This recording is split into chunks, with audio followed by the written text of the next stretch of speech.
こんにちは。ゼロから行政書士第59回です。前回は自分会社と商法の分野を学びました。これで商法と会社法の学習は完結しました。今回からは基礎知識の分野に入っていきます。テーマは情報通信と情報セキュリティです。MOD の用語や情報を守る仕組みを学びます。身近で点を取りやすい大切な分野です。肩の力を抜いてじっくり進めていきましょう。まず、今日学ぶ内容を整理します。一つ目は、よく出るケレチーの基本用語です。クラウドや AO などの言葉を確認します。二つ目は、情報セキュリティの仕組みです。三つの柱と暗号や電子署名を学びます。三つ目は、情報に関わる二つの法律です。不正アクセス禁止法などを見ていきます。それでは早速始めましょう。はじめにこの分野の位置づけを確認します。試験は法令等と基礎知識に分かれています。情報通信はその基礎知識に入る分野です。前回までの個人情報保護と同じ仲間です。ここでは用語や時事も幅広く問われます。普段の生活で聞く言葉が多く登場します。難しく考えず、身近な話題から覚えましょう。基礎知識には点数の足切りがあります。一定の点に届かないと不合格になってしまいます。この分野で確実に点を積み上げたいところです。ここからは COT の基本用語を見ていきます。まず IoT という言葉です。様々なものをネットにつなぐ仕組みを指します。家電や車がネットにつながる例が代表です。次に 5G という言葉です。高速で大容量の新しい通信の規格を言います。そしてクラウドという言葉です。ネット越しにサービスを使う仕組みを指します。手元に持たず必要な時に使えるのが特徴です。こうした技術は私たちの生活を支えています。続いてデータと AI の用語を表で見ます。一つ目は AI 人工知能です。人のように学び、判断する技術を言います。二つ目はビッグデータです。巨大で多様なデータの集まりを指します。集めて分析し、様々に役立てられます。AI と組み合わせて活用が進んでいます。三つ目は SNS です。人と人をネット上でつなぐサービスです。新しい用語もニュースでよく見かけます。こうした用語は意味を押さえておきましょう。ここからは情報セキュリティを学びます。情報を守るには3つの柱が大切とされます。1つ目は機密性です。許された人だけが情報を見られることです。2つ目は完全性です。情報が正しく壊されていないことです。3つ目は可用性です。使いたいときに情報を使えることです。どれか一つ欠けても安全とは言えません。この3つを合わせて守ることが目標です。次に暗号の仕組みを学びます。暗号とは情報を読まれない形に変えることです。許された人だけが元に戻して読めます。暗号には大きく2つの方式があります。1つ目は共通鍵暗号です。かけるときと戻すときで同じ鍵を使います。2つ目は公開鍵暗号です。公開する鍵と秘密の鍵の2つを使い分けます。鍵を安全に配れるのが大きな利点です。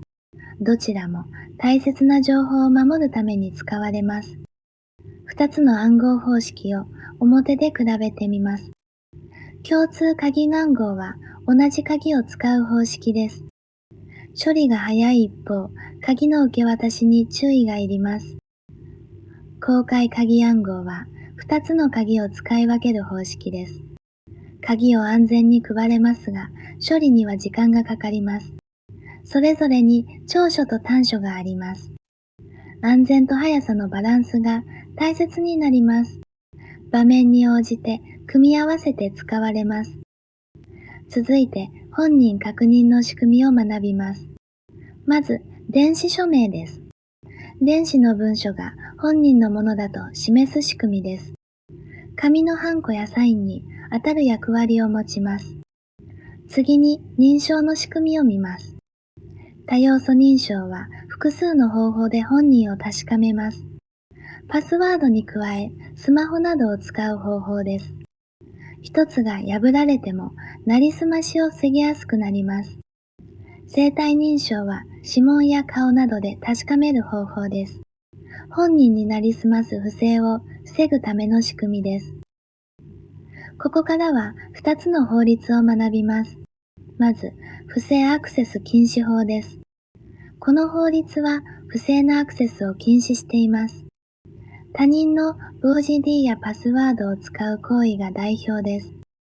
本人になりすまして勝手に接続する行為です。また、機器の弱点を突く接続も禁じています。さらに、他人の ONAD などを勝手に手に入れる行為です。これらも法律の対象とされています。実際に被害が出る前の行為も対象になります。ネット社会の安全を守るための法律です。次に、プロバイダ責任制限法です。ネットでは名誉を傷つける書き込みも起こります。この法律は2つのことを定めています。一つは、プロバイダの賠償責任を限る点です。管理者が過度に重い責任を負わないようにします。もう一つは、発信者情報の開示の仕組みです。被害者は書き込んだ人の情報を求められます。誰が書き込んだかを知る手がかりになります。その上で損害賠償などを求めていきます。被害からの救済を進めるための仕組みです。ここで今日のクイズです。正しいのはどれでしょうか？ A は、可用性は許された人だけが見られることです。B は、公開鍵暗号は2つの鍵を使い分けるです。C は、不正アクセス禁止法はなりすましを認めるです。少し考えてみてください。正解は B です。許された人だけが見られるのは機密性で A は誤りです。なりすましは禁止されており C も誤りです。それでは今日のまとめです。はじめにオンドリーの基本用語を学びました。オザーティやクラウド、ハンなどを確認しました。次に情報セキュリティを学びました。柱は機密性、完全性、可用性の3つです。暗号や電子署名の仕組みも確認しました。そして2つの法律を学びました。不正アクセス禁止法とプロバイダ責任制限法です。